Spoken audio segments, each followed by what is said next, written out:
Good morning, Boston. What's happening? I want to thank everybody for coming this morning, the fans, the media. Before we get going here, where is this thing? We had a contest. The UFC put on this contest for the fans to do a Conor McGregor poster. And we got tons of submissions from all over the world. It was cool. And we have the winner right here. And go ahead, why don't you rip that thing off there, Conor? So we sent a bunch of posters out to all the Irish bars all over Ireland, Dublin, and here in Boston and other parts of the city that are big Irish communities. And this is the guy who won the one. His name is Paul DeCillo. He's from New York City, and he wins $2,500. Who's got the first question? Raise your hand. They'll bring the microphone over to you. Kevin. Thank you. Question for Shogun. It's been 4 years since you've had back-to-back wins in the UFC, and I was wondering if you can talk about the inconsistency and if you have any reason why you haven't been able to string together some victories. Ele disse que faz 4 anos que tu luta no UFC e tu tem uma carreira inconstante com vitórias e derrotas. O que tu poderia falar sobre isso? Eu sempre luto com os melhores, desde quando eu comecei a lutar MMA. Eu sempre lutei com os melhores, com os tops, então realmente eu treino muito para me vencer as lutas e é isso que eu faço hoje. Meu foco é vencer sempre minhas lutas. I think part of that is because I'm always fighting with the best ones in the world. Since I started my career, I always fight and face the top guys, and I'm always training to do my best there. I always looking for the victory. And do you feel at all like you feel the toll from all the years of fighting against very tough guys that has taken on your body? Is there anything that you're limited in doing because of that? Ele perguntou se por todo esse tempo tu ter lutado lutas duras com caras difíceis, se tu acha que teu corpo está sentindo isso, tem alguma coisa que hoje tu tem limitação de fazer? Não, meu treino, o que eu faço hoje eu fazia há 10 anos atrás e o MMA realmente muda. O esporte evolui, então eu tento buscar essa evolução também como atleta. Today I'm still doing everything that I was able to do when I start. The sport grows a lot, and I'm trying to follow the evolution of the sport and evolve as a fighter as well. Hey guys, Ron Kruk with Inside MMA. Thanks for the time. Another question for Shogun, who Shogun, your opponent, Chael Sonnen, is known for his spectacular trash talking, and besides some poetry, he's been relatively quiet. Are you surprised he hasn't done more trash talking going into this fight? O Chael Sonnen é muito famoso pelo jeito dele de falar, do trash talk. Apesar de ele ter feito o poema para ti, te surpreendeu que ele não falou muita bobagem sobre tu? Não, o Sonnen sempre mostrou um respeito comigo, mesmo antes de marcar essa luta, e ele sempre me respeitou, e ele falando bem de mim ou mal, para mim isso não muda nada. Eu sou profissional, sou um cara experiente, e minha vontade de vencer é maior do que qualquer coisa que ele pode dizer, mas ele me respeitou até agora, então, com certeza, fiquei feliz, mas isso não muda nada. No, that didn't surprise me, because Sonnen always respected me since the beginning of my career, since before we fight. He always showed me a lot of respect. And even if he start talking, that's not going to change anything. My desire for the victory and for the win will be the same. I'm an experienced fighter, and that doesn't change my mind. And one more follow-up for Shogun. If you do get by Chael Sonnen, where do you feel that puts you in the division? Sorry, can you repeat the question, please? In the rankings, the light heavyweight. He's like, where would this fight put him? Where will this fight take him if he wins this fight? Number 8. Se tu ganhar essa luta, onde tu acha que tu vai estar dentro da divisão? Eu encaro essa luta com o Sonnen é uma luta que eu quero muito vencer, e o meu grande sonho é conquistar o segundo UFC, então eu sei que para mim ter essa chance eu tenho que passar pelo Sonnen, então com certeza o meu foco hoje é 100% o Sonnen, e meu objetivo hoje é vencê-lo para no futuro poder conquistar o cinturão, que é a consequência das minhas vitórias, isso. My main goal today is get back to the belt, to the title shot, and I think this victory over Sonnen will be the first step. Right now, I'm really focused on this fight and really focused on getting back on the track.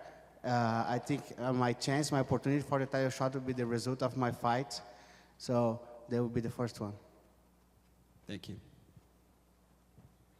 Max, please. Max, I know in the build-up to this fight, you've been pretty much okay with everything, all the attention that's been placed on your opponent. But I'm just wondering, now that it's fight week, Conor has his own media day, a poster up here, of him with this contest. I mean, is there any part of you that's kind of starting to get a little annoyed with this and feel like maybe you're being overlooked? Not at all. It is what it is. He got hype, man, and I just can't wait to Saturday night. We get to mix it up. Does it add anything to you, though? I mean, would it make it a little more sweeter to be able to beat a guy that has been given so much attention? Yeah, definitely. He got a lot of hype, and it would be good to get a W. Exciting W, and it's just a great fight for me right now.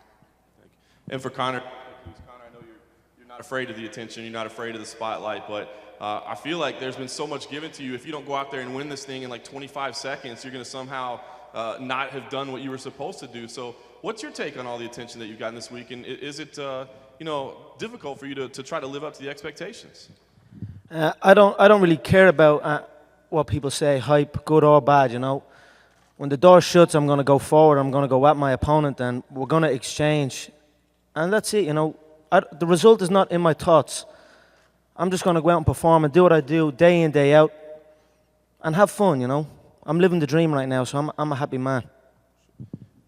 And just Dana, if I could get your take. Young guy, so much attention to him paid right off the bat. I mean, is there any danger in giving that much attention to somebody so quick, so early in their career? Well, it happened. I mean, when I went to Ireland for that Trinity College thing, all I heard about was Conor McGregor. I'd never heard of the kid before. And, I went out there, and there was a ton of hype behind him before he even got here. And this is a big fight with two badass up-and-coming guys. This is going to be a great fight. And just finally, Michael Johnson, if I could please, Michael, we all know how popular Joe is here in his hometown. You get a call to make that fight. Do you have any second thoughts? Like, am I the guy that's being brought in to put on a show for the hometown? Absolutely no second thoughts. The first thought was I'm excited to get this fight. I wanted to fight Joe for a long time, and now finally getting this in his backyard, is great for me. We're definitely going to go out there and put on a fight, and it's just, no pressures on me. He's expected to come in here and run right through me, but it's going to be a little bit different Saturday night. I haven't been sitting on the couch watching TV for the past 3 months. I've been in the gym working my ass off. This is a huge fight for me, so, it's all or nothing. And the back-to-back losses, obviously the difficult coming off that. Do you let that think about that at all? Like, hey, could this be my UFC life right here, or do you let that factor into it? It doesn't factor into it at all, man. Those losses are right out of the window as soon as they happen. The thought is, going into this fight with Joe, there's no thought about those last two fights. They're over and done with, and he's in front of me, and that's what I got to do. Chael, can I get your thoughts on 3 cliches in the fight world? Yep. First, never leave it in the hands of the judges. Well, it's good advice. We're out there trying to finish matches. I'm a wrestler, and you're always looking to pin the guy, which means to put his shoulders to the mat. That's the best thing that you can do. The judges are very good, and we all love to gripe because that's fun. It's fun to talk about that as an analyst or as a fan, but the reality is when people are judging people, it's never fair. It's not fair in rodeo, it's not fair in gymnastics, and we've got problems in this sport. The judges are competent. I personally like to fight for a long time. I like to go home and see myself on TV, and so does the rest of the world. So I'm not in any big hurry out there. But if you can finish a fight, finish it. And number 2, styles make fights. Yeah, I've heard that, and there's a lot of truth to that. The real thing that makes fights is willingness. 2 guys that want to go out there and fight. I don't know what feeling out process is. I've heard boxing make that excuse for years and years, round after round. I've never seen Shogun do it. I don't even know what it is. I can promise you I'm not going to do it. The second they say fight, we will. And finally, if you punch a black belt in the face once, he becomes a brown belt. You punch him again, he becomes a purple belt, etc. That was coined by a gentleman who deserves respect. His name is Hickson Gracie, and I'm not going to argue about what he said. I think it's probably a true statement. I've heard Hodger Gracie say the same thing. Question for Max. Have you had a chance to study Conor, and do you think he is deserving of all the attention that he has received? Yeah, we had a chance, watch a couple of his fights, and I think he deserved it. He came inside the UFC a big way. He finishing a guy like Marcus Berman. He's on a 3-win streak, and I think he deserves all the hype. He's the first guy from Ireland. I think he deserves it. And for Connor, you right over here. You've been very stoic there with the sunglasses, kind of just looking ahead, not really reacting to much. What's going through your mind right now? Not much, There's two things I really like to do, and that's whoop ass and look good. And I'm doing one of them right now. On Saturday night, I'm gonna do the other. And you've been here for a couple of days now, and you had the media day, and I'm sure you've run into a lot of people during your time in Boston. A lot of people were curious as to how the fans, and we'll get a better sense of this on Saturday, but thus far, how have they received you here in Boston? I honestly feel at home here. You know what I mean? I can't go anywhere without seeing an Irish flag. And I had that media day in Peter Welch's gym, and I was in taking a shower, and a guy came in from a little Irish town called Connemara, and it's a town where they speak our native tongue, Gaelic. And he came in and started speaking Osquelga, and I was, here I am in the middle of Boston, and some little outfit comes into the shower room and starts speaking fluent Gaelic. I feel at home here, so I'm happy, and I'm looking forward to going out and putting on a show for these people. And will Steve Collins be in your corner on Saturday? I don't know. It would be something special, but I don't know. I don't know. Who knows? Who knows? Tune in Saturday, and you'll find out. All right. And then one more for Chael.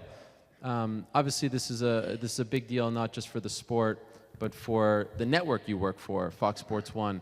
A lot of people, trying to find the channel. A lot of build up to this fight on many different levels, unique, not what you usually see leading up to a fight. Why, at the end of the day, should people watch not only your fight, but the entire card on Saturday on Fox Sports 1? Why should they watch on Saturday? Well, that's when the fight is. If you try to watch it Friday, you're going to look like a doofus. And if you tune in on Sunday, you're going to look like a Johnny-come-lately. That's why we're doing this whole promotion, because the fight is on Saturday. So that's when they should watch it. We will be in 93 million homes. This fight has the opportunity to be the highest watched combat of all time. Bigger opportunity than was ever given to Muhammad Ali, Floyd Mayweather, all the guys that have come before us in this sport. Bigger than wrestling, boxing, anything. Check the numbers on Monday. The current record is 6.8 million. We're in 93 million homes, and every one of those guys has a friend, a daughter, a son, a wife, husband, somebody they can watch it with, which brings us to 186 million potential viewers, and that's just if I'm giving them one friend. We only have to break 6.8 million, and for your answer, this channel will be on your current speed channel on Saturday. If you have speed today, that will become FS1. Tune in. 5 hours of fighting. Forget the main card, forget the main event. We got 5 hours of fighting. UFC is coming to America's new network, Fox Sports 1, where we will cover everything athletically that matters, even football.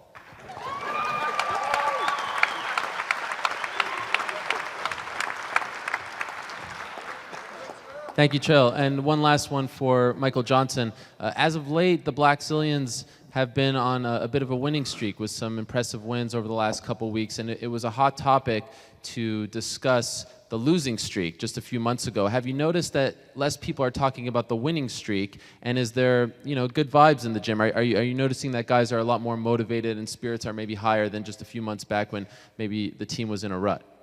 Yeah, there's great vibes in the gym. Everybody's going to look at something bad and point it out. Nobody wants to give credit when credit's due or point out the good things that people do. And, with every great team, there's ups and downs. And we're just one of those teams that are in a slump. And now, we're getting our wins back on at World Series. Sorry if I shouted those out. But, we had some guys that got some win on there. Rashad just had a big win. So, Vitor's been winning. So, we're back on our streak and things are rolling. Losses come and go. It's just how you bounce back from them, and we're ready to keep this streak going. A question for Dana. I think I just read a headline this morning. I think it was from an MMA fighting, possibly an aerial video, but I think you compared Conor McGregor's debut to Brock Lesnar's in terms of the amount of attention that it had gotten. Did I? Well, I don't know if I said that. I mean, it seemed a little bit. Yeah, that's a bit of a stretch. Yeah. I had a couple beers last night over at that place we were at hanging out, so I don't know if I exactly said that, but yeah, there's been a lot of hype for this kid. When I was in Europe, everybody knew him. Everybody was talking about him, and How do you measure that? Like the amount of hype, is it about tweets? Is it about people asking you? Is it a combination? yeah, I mean, when a lot of people are asking me about one guy that I've never heard of, I'm curious. And when I was there, I thought he was a heavyweight. The people were talking to me about him in Ireland and England. I thought he was a heavyweight. And then when I met him, the kid's a tough kid. He's a tough kid, great personality. A lot of people like him. Like Max said, this is the first kid out of Ireland since like Wayne McCullough and Stevie Collins, guys like that. And speaking of heavyweights, you have Kane JDS 3 a couple months from now. You got Roy Nelson, you got DC. Josh Barnett comes back to the promotion at the end of this month for Fabricio Verdum. Where do these guys fit in the heavyweight picture? Yeah, no, this is a big fight in the heavyweight division between both these guys. I mean, obviously, Alistair Overeem's been a guy in the division for a long time, and Travis Brown. This is a big opportunity. Opportunity for Alistair to get back on track toward the heavyweight division, and a big opportunity for him to derail Alistair Overeem and start getting the respect he deserves. Could one of these guys get a title shot with an impressive performance? I hate these questions. Ask them anyway. They got to fight on Saturday, and we'll see what happens. Okay, thank you.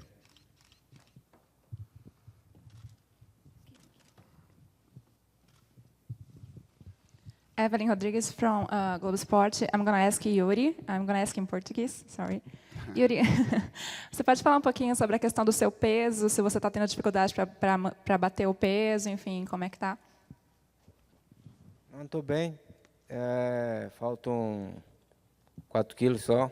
Estou tranquilo, estou concentradíssimo e vou bater o peso amanhã. Shogun's guy, would you? Yeah, thanks. So she asked about Yuri's weight, how far he is to make weight.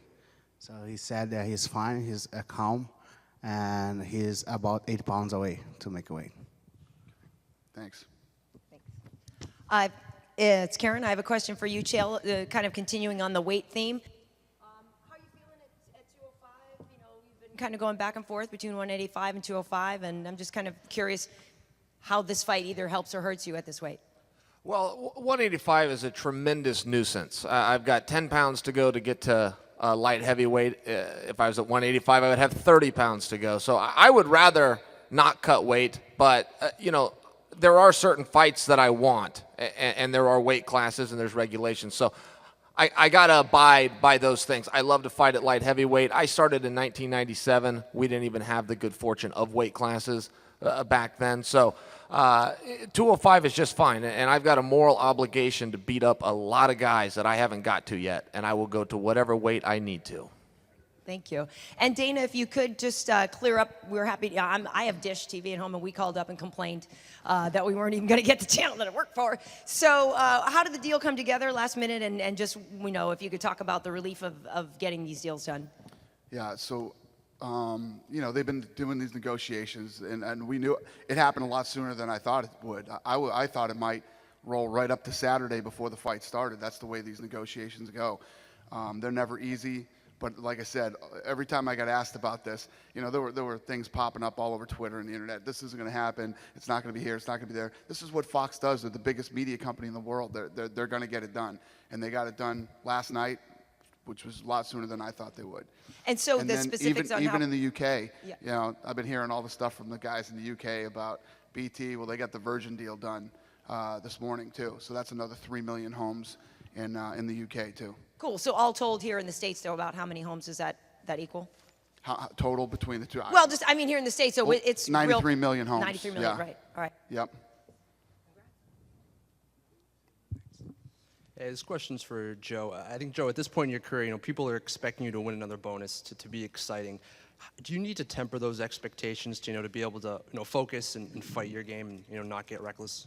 I don't go out with expectations of getting bonuses. I don't know how to fight any other way. I try to go out and even having grappling tournaments as a 16-year-old kid. I felt like if I was in any position for 2 seconds, it was an eternity. And fighting is the same way. I just constantly attack, constantly move forward, and the bonuses just come. And Dana, just your thoughts on Joe, what he brings to the company, and do you think he's one of the most exciting fighters on the planet right now? Yeah, I've said it.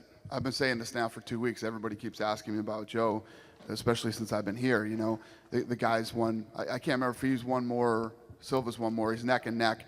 And, you know, it's just, that says it all. I mean, all you have to know is how many Fight of the Night bonuses the kid has won. And if you've never seen Joe Lauzon fight, you get a good idea. You know, he's a great guy, smart guy, great ambassador for the sport, and he goes out and does it.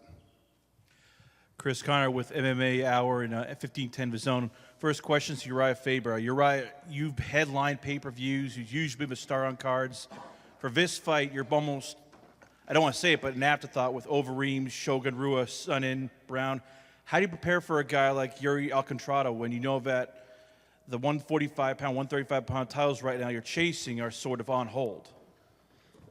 You know, you have to look at every fight individually, and for me, Yuri is super dangerous. If you look at his record, you know, compared to the rest of the 35-pounders out there, he's probably has the most finishes, I think, and the most diverse game. So, you know, danger is my motivation for this one. It's not about, you know, whether the fans know or anything else. I'm going to be fighting this guy.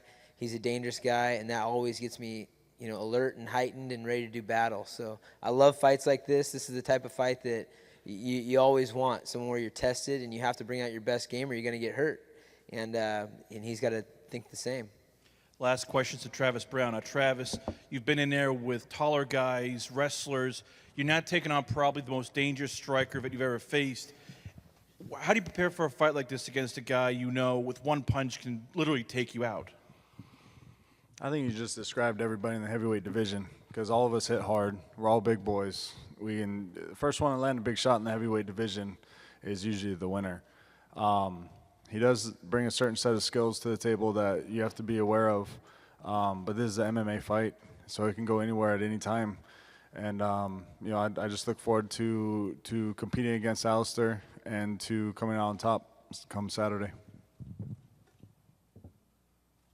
Dana, this question is for you. It's in two parts. First, John Howard is the other boxer on the card, but he is noticeably absent today. Is there a reason he's not here for his hometown fight at the press conference? Yeah, I mean, this is one of those rare cards that I could have, you know, tried to make this table a lot longer and brought everybody in here. It's a stacked card from the first fight to the last fight, so there's only so many guys you can really bring to the press conference. Second part of the question is I interviewed Councilman Murphy yesterday on 1510 AM, and he said that he did wish the event well for the city of Boston. Oh, yeah, Garden. I'm sure he did, yeah. And what are kind of your thoughts on that after obviously the hearings? Well, that's nice of him. He's been really good to us since we've been here, so I appreciate it. I also heard an interview last night with him where he said, you know, I was making these cockamamie statements like he knew anything about the Las Vegas Culinary Union. He's lying. He's a typical lying politician is what he is. At that hearing he had, there were 25 members of the union there. Coincidence? He didn't know any of them. He hadn't heard the story about the Fertitta brothers and Station Casinos. It's crazy, man. It's when I come back east and have to deal with these blatant lying politicians, it's unbelievable. The same stuff we're going through in New York. Everybody knows why we're not in New York, and it's one guy who's making it happen. And everybody knows what's going on with this Murphy guy. This Murphy guy is with the union, and he's trying to make this 18 and under, like 18 and under can't come to a UFC event. Social Security number, all the things that we've had to go through. Chael not getting licensed, but he's licensed in every other state in the country and in other countries. You know, it's just ridiculous. Dana, you said back in Trinity that when you first came to Ireland in 2009, there was going to be an explosion, and 3 years later you signed Conor McGregor. Now that you have a load of fans telling you about European champions like Cathal Pendred and Neil Seery, are you more inclined to listen to them after the impact McGregor has had in the UFC? Well, I hear about people every day, man. I mean, I get coaches and friends and all this other stuff telling me about this guy's great, this guy's going to be the next world champion, this guy's going to be this. You know, Conor McGregor, all the things that I said about Conor McGregor are true, but, you know, this is Conor McGregor's second fight in the UFC. We still got some work to do. The TV deal for us in Ireland and in the UK has been sorted, and you said that was the main block about bringing a card back to Dublin. What is the sort of timeline for that now? We think maybe that if Conor wins the weekend, you might try get him on Manchester or even hold off till early 14 for Dublin. No, yeah, you're right, and I'm happy that this, this BT. I know in the beginning when change is always hard. We've been working so hard on this deal in the UK, and it's finally coming together now. This whole thing's coming together. Our plan is coming together out there, and yeah, now that we got Virgin, and we're going to be doing a lot more fights out in the UK. It's going to change the landscape of everything out there, and all the people that are, there's still people that are complaining out there. Well, we got to pay for BT. Welcome to the rest of the world, UK. The United States has to pay for fights too. I mean, that's the way this thing works. The difference in television deals is, you guys had this channel that we were on before, where programming was on at 3, 4 o'clock in the morning. Now with this new BT deal, these guys are actually, they invested in the sport, they invested in this brand. They're going to be pumping out tons of amazing content on that channel. It's going to be so much better for you guys in the UK. It's still a little bit better than over here because we only have to pay €20 a month as opposed to pay-per-views. Exactly. But just finally, one thing for Conor. A lot of fighters this week have been big fans of you, and they're telling us how much they're looking forward to seeing you fight. Are there any fighters in the UFC in particular that you're a fan of and you can't wait to see fight? Yeah, I'm a fan of a lot of these guys. There's about 300 guys on the roster. I mean, but in all honesty, there's about 200 rookies in my eyes, and no matter what anyone says, whether they're a fighter, whether they're a fan, whether anything, nothing changes for me. I'm going to enter the contest open. I'm going to be creative. I'm going to go forward, I don't care what people say, good or bad. And the support is always great, and I'm happy to get it. But I'm just here doing my thing, you know what I mean? And nothing else comes into the equation. Dana, Garrett Quinn, Reason Magazine. This is for Dana White. You've been pretty critical of Boston as far as a host for UFC fights. How much of that sentiment is related to the issues with the culinary union? 100%. 100%. I've never been critical of this town. I love this town. It's always fun for me to come back here and exciting. I got lots of friends here. It's one of the greatest cities in the world to hang out and whether it's sightseeing, eating, or whatever else it might be, it's a great city. But all I've been talking about and what I've been critical of is this culinary union bullshit that's going on since the day this fight was announced.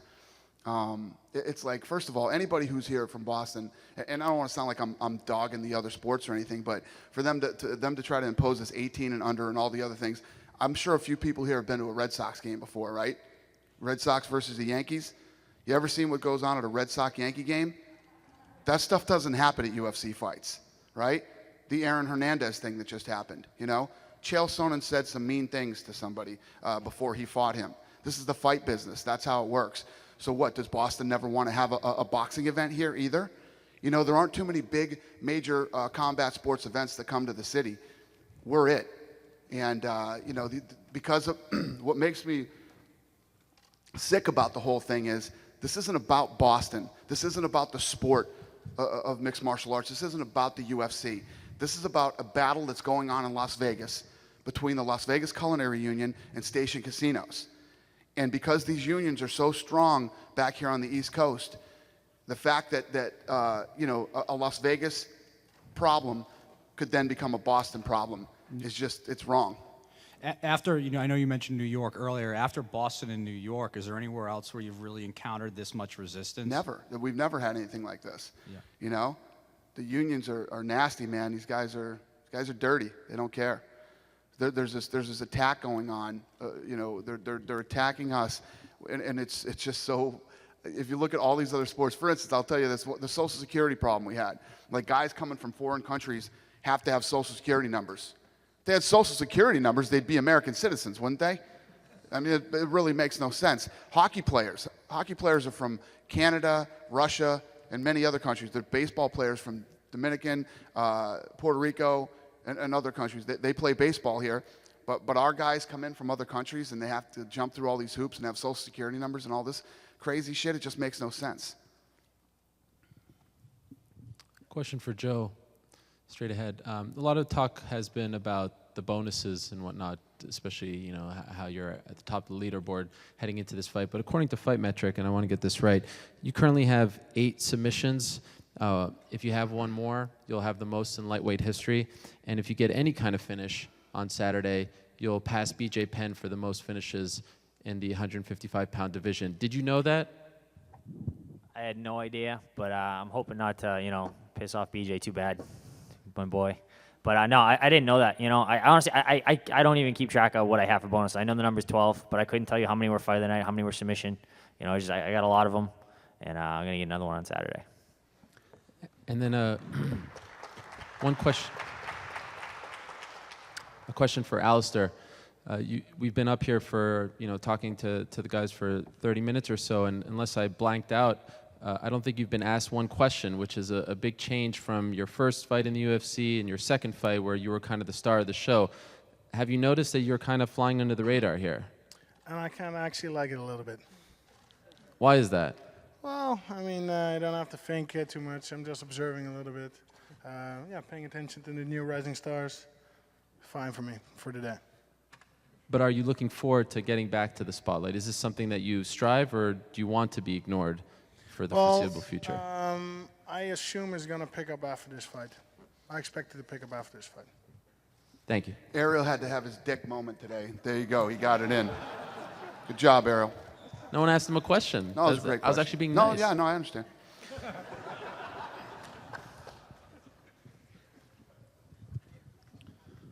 I have a question for Max. Just wondering if you could talk us through your thought process in taking the fight on short notice.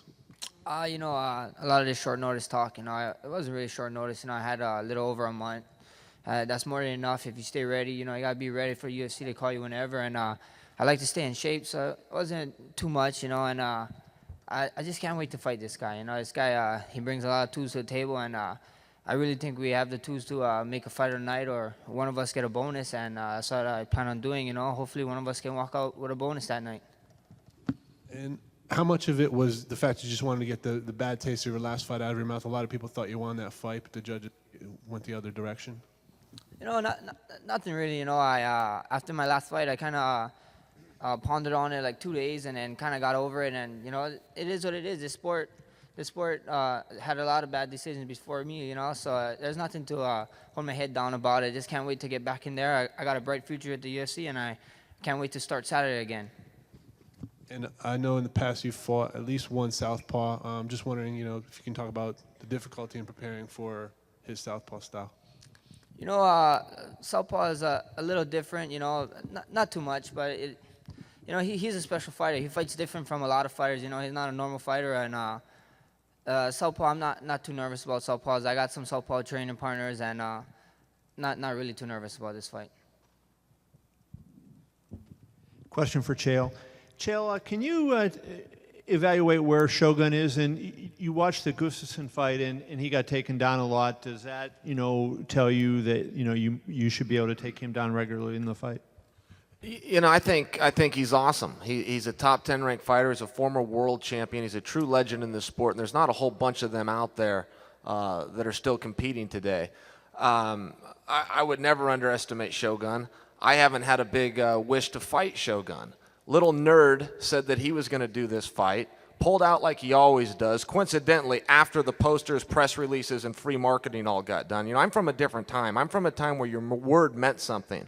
I'm from a time when you sign a contract, you show up for work whether you feel like it or not. This guy called in sick like he always does 3 weeks in advance. Nobody sitting out there today could call their boss and say, hey boss, 3 weeks from now I'm not going to feel good. It can't happen. He comes out 2 days ago and says he wants to fight Shogun. Well, listen, genius, you could have fought Shogun. You could have fought him in Winnipeg when you gave your word to the fans, to the promotion, and to Shogun that you would fight him. The number one rule in show business, and you saw it here with all the hurdles that our leadership had to get through, the show must go on. Every time Little Nog or Vitor Belfort signs a contract, I go into training camp because I know an opportunity is going to open up. And that's, I mean, that's just the reality of the situation. I think Shogun's outstanding. He's got a ton of skills. He can definitely beat me. I can beat him too. I wouldn't go into this fight being a bully knowing that I can beat the guy. It's a very hard match. We're both coming off of very tough matches, but even Babe Ruth struck out every now and then. We both fight very tough guys, and we fight them all the time. And above all else, if we give our word that we'll show up, we will. How surprised were you at the way the fight with Alex went down with Shogun? Well, I wasn't surprised with Shogun, but I thought that Alex looked outstanding. Don't forget, Alexander Gustaf is the #1 contender. He's got a record of 14 wins and 1 loss. In that loss to Phil Davidson, he was taken down. So he goes out and starts training with Phil Davis. Now, all of a sudden, not only is he not getting taken down, he's taking guys down. So to give a black mark to Shogun because he lost to the #1 contender who could be world champion coming up very soon, who's 14-1, isn't fair. I'm not on board with that. I thought Gustafsson looked great. I thought Shogun looked great. But only one guy can win. Those are the rules we play by. Question is for Shogun.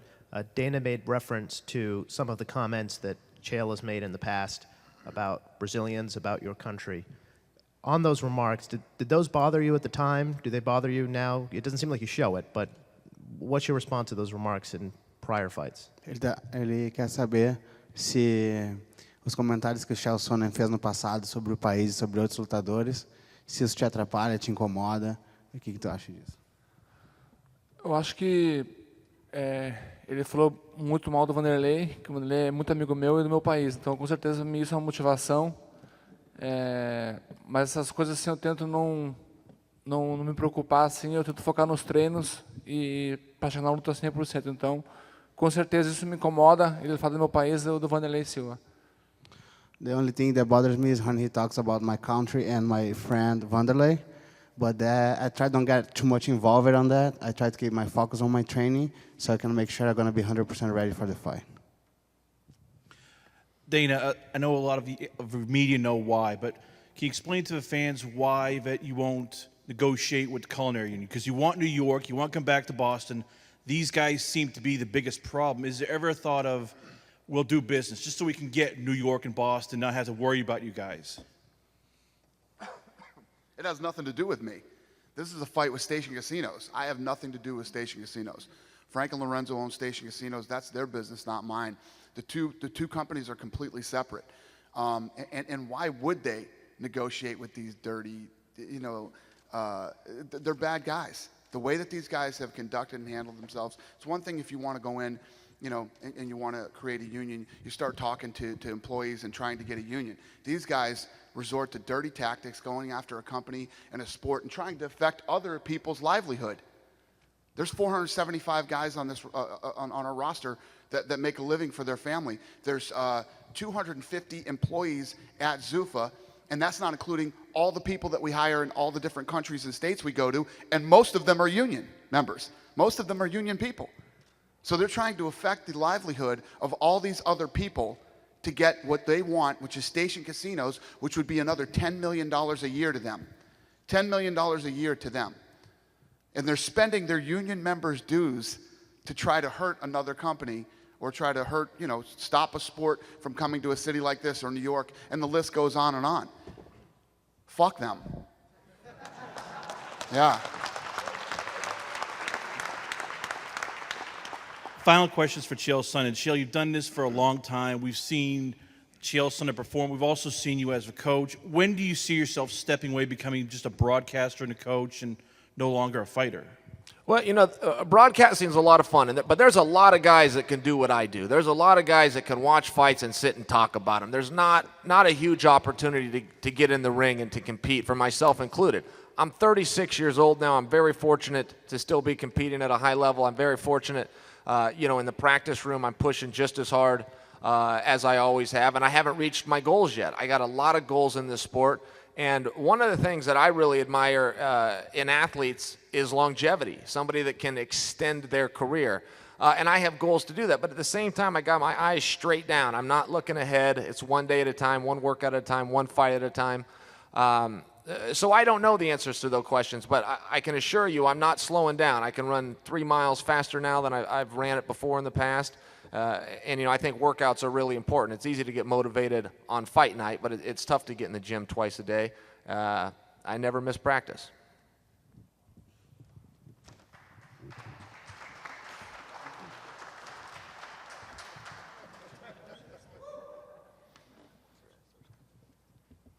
Is that it? You guys done? All right. Thank you so much for coming, everybody. I'm going to get these tables out of here, square these guys off. Thank you.